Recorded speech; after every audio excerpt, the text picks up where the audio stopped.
We have made it to the last chapter of Die with Zero, How to Get the Most Out of Your Money and Your Life by Bill Perkins.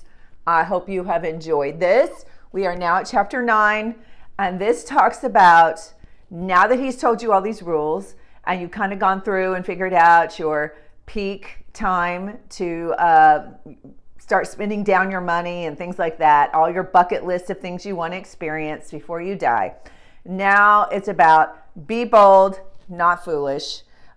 He says, of course, the best time to take risks is when you're young. You have less to lose. So if anybody's out there, a millennial watching this, now is your chance.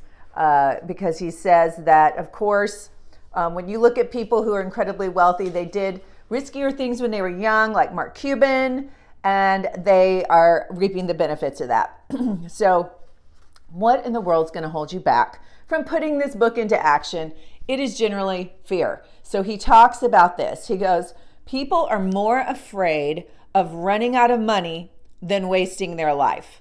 And that's got to switch. Your biggest fear ought to be wasting your life and time, not am I going to have X number of dollars when I'm 80. It says that, he goes, whatever level of risk you're comfortable with, whatever bold moves might contemplate for your life, you're generally better off making those moves earlier in your life when you have a higher upside, lower downside. But also don't underestimate the risk of inaction. Consider what you stand to lose, the life you could have had if you had just mustered the courage to be a bit bolder. You maybe by playing it safe are gaining a certain kind of security, but you're also losing amazing experience points. And he says there is a difference between low risk tolerance and just plain old fear. Fear tends to take the actual risk and blow it completely out of proportion to keep you from moving forward. So he wants you to make sure you're making rational decisions about, are you fearful or are you taking a calculated risk? And so he said, identify opportunities that you're not taking that pose little risk to you. Start with those. Remember that you're better off taking more chances, again, when you're young than when you're older. But let's not, even if you are older, it's not saying to just say, well, too late for me. You can still do some things. And don't let irrational fears get in the way of your dreams.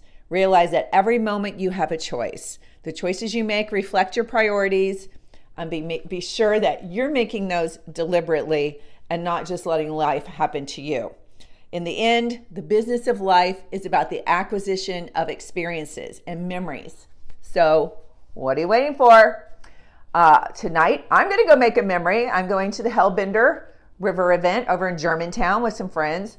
Do I have time to do this? I can think of 5 reasons why I don't have time, but I'm going to make time because these friendships are important to me. So let me know what you plan to do. Leave me a comment.